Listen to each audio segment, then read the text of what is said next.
So this video is a continuation of the previous. In design, especially in residential design, we will talk frequently about style. And style is the type or the kind of form that drives the elements and principles that we select. And I'm going to actually show you guys all this when we get to the principles and elements of design. Okay, so you start with style. You are going to pick and start with a style when you start to determine your principles and elements of design. And it helps you immensely. It saves you a significant amount of time to do this exercise. And I'm going to have you guys do this. We'll get there. So subjects are images and themes extracted from our life experiences, such as historical, cultural, still life, landscape, abstract, and non-objective art. And you will see that in, let me go to the next slide here. You'll see that in styles. And these are some of very many examples of contemporary artistic design and architectural styles and genres. These have already been defined. They already have a range of principles and elements so that when you use those formulas, you will get that style. For instance, you decide, this is one of my favorites, I love Art Nouveau. You decide you want to do Art Nouveau, but you don't want to mimic the Art Nouveau from when it was made. You want to do Neo Art Nouveau. You know, Neo we always put in front of anything we want to make more modern than what it is. And so you decide you want to do Neo Art Nouveau. And the first thing you want to do is define the principles and elements of Art Nouveau. And then you want to twist them in a way that makes them different. You can also combine styles to make a new style. Now, in the beginning, I encourage you all to start with the well-known ones and work with those. And that as you begin to break out and branch off, as you learn how to do this, then you can develop your own style. Then you can combine them or neo them or, turn them around. And you already see, neo-impressionism, neoclassicism, post-impressionism. There's some other neos in here. You'll see neo-fauvism, neo-futurism. I think I've seen people use all kinds of. And so what I have done, and again, you all have access to this in Blackboard.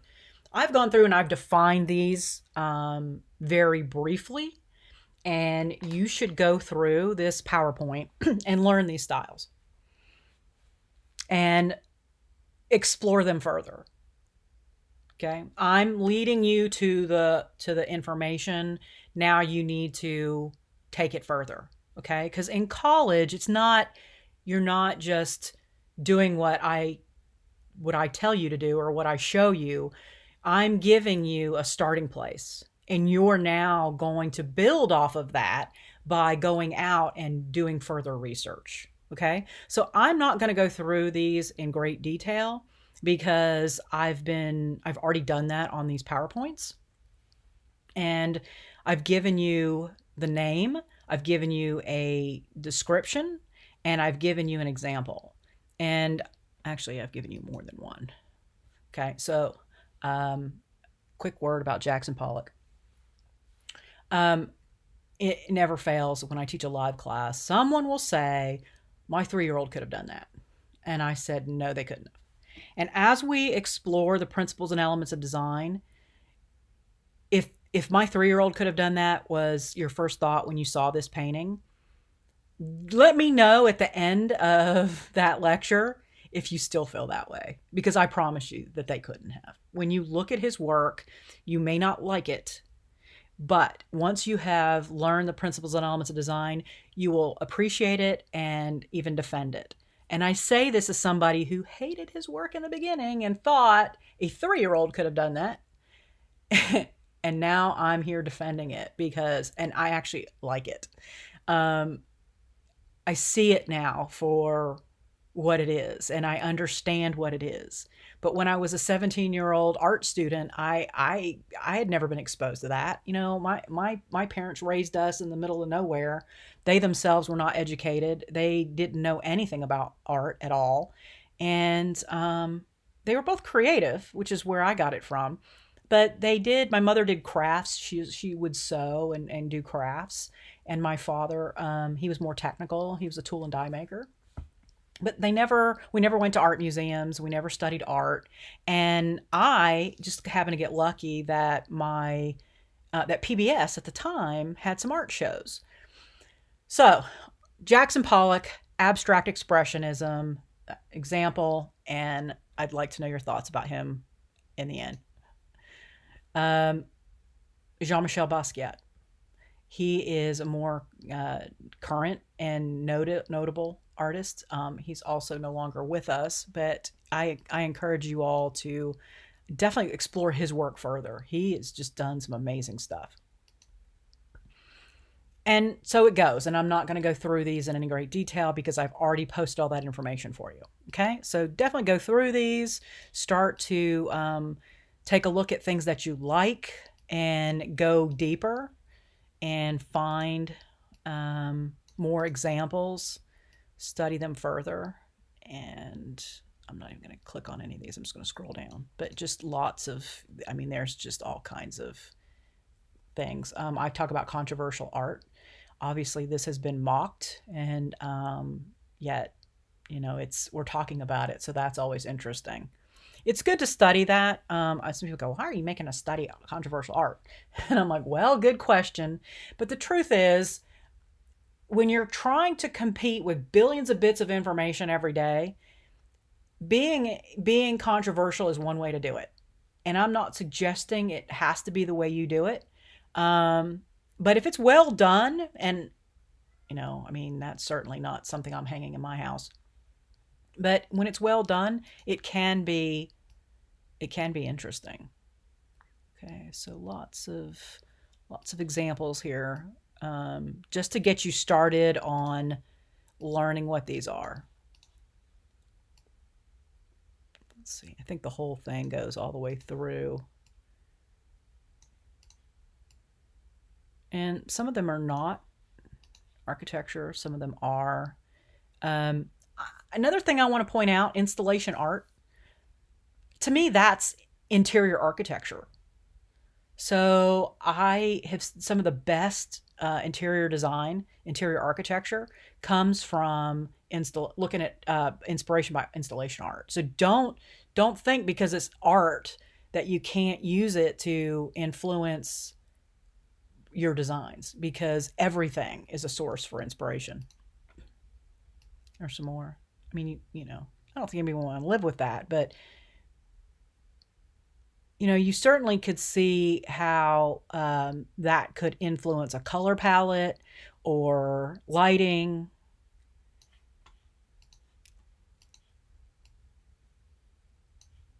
Impressionism, neo-impressionism, more neoclassicism.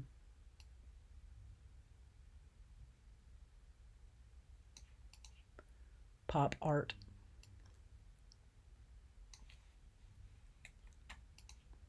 So we got a lot here.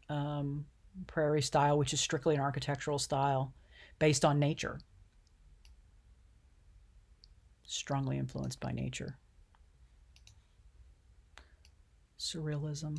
There's actually, I thought this was interesting. It's installation art, but, that could be a really cool space. Oh, that was suprematism. Sorry. I thought I had an example in here. I want to show you guys. I do somewhere. I will show you guys more examples. Vernacular is just the area or the style based on the culture. A lot of great examples of that are architectural. And Victorian, oh, it's beautiful. Painted ladies. Okay, so go through those, take your time, go slow, do some research, take notes, start to get familiar and comfortable with these. As an architecture student, you should know what styles are. I promise you, when you meet with clients, they're going to tell you what styles they like. You should know what those are.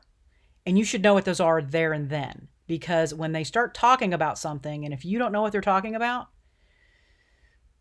it's really hard to build a relationship based on trust. Okay. So, also, when you talk to clients, you need to know what these styles are. So, I'm not going to read all this to you guys, and you'll take an entire class in architectural history.